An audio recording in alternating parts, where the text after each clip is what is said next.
Lines तीन type से define की जाती हैं। एक होता है लाइन सेगमेंट, कि अगर आपका starting point and and point दोनों डिफाइंड है तो इसके बीच अगर आप एक लाइन ड्रॉ करोगे तो इसे हम बोलते हैं लाइन सेगमेंट।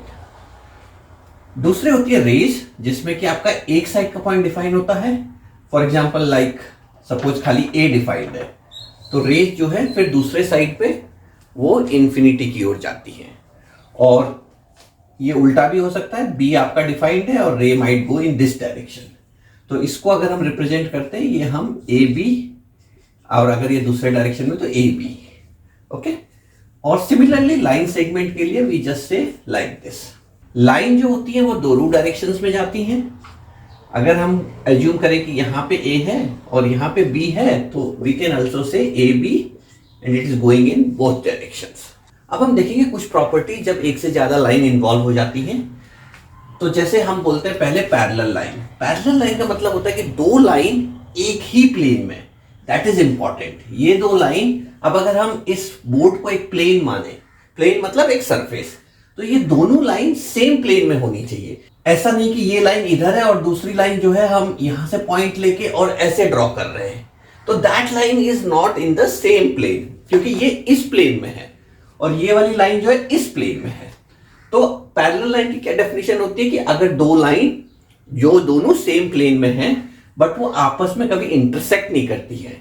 बेसिकली क्या है, उन दोनों के बीच की जो डिस्टेंस है वो हमेशा कांस्टेंट रहती है, तो इस वजह से वो कभी इंटरसेक्ट नहीं करेंगी, तो इसलिए हम उसे पैरेलल लाइंस बोलते हैं। और अगर ये लाइन हमारी ए बी है और ये लाइन सी डी है तो हम बोलते हैं A B is parallel to C D. अगर हमारी दो लाइंस पैरेलल नहीं है, again in the same plane, हम यहाँ पे जो ये डिस्कशन कर रहे हैं हम ये एज्यूम करेंगे कि सारी लाइंस इसी प्लेन में है।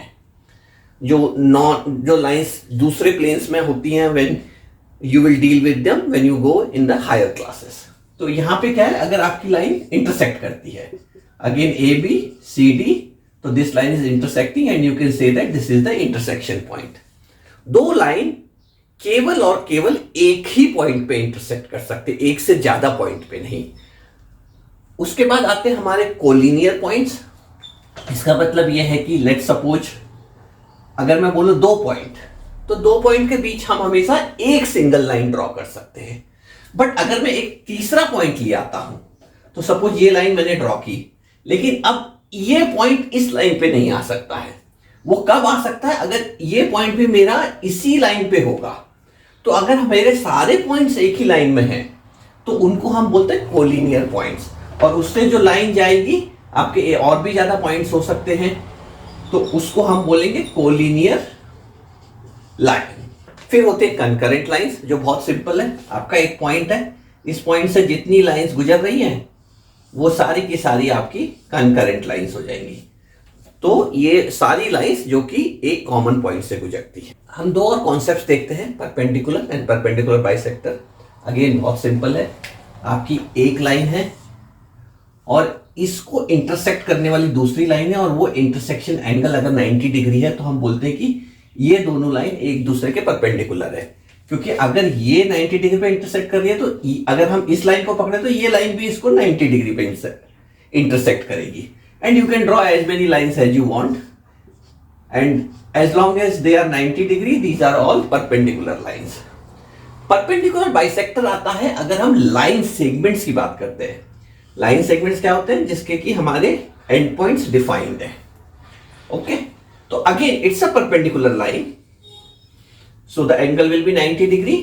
बट ये जो इस लाइन को ऐसे काटता है कि ये जो इधर का डिस्टेंस और ये डिस्टेंस सेम है। बेसिकली ये लाइन जो है उस लाइन सेगमेंट के सेंटर पॉइंट से गुजर रही है और उसका एंगल 90 डिग्री है। So that is what is the concept of perpendicular bisector. So will stop here today.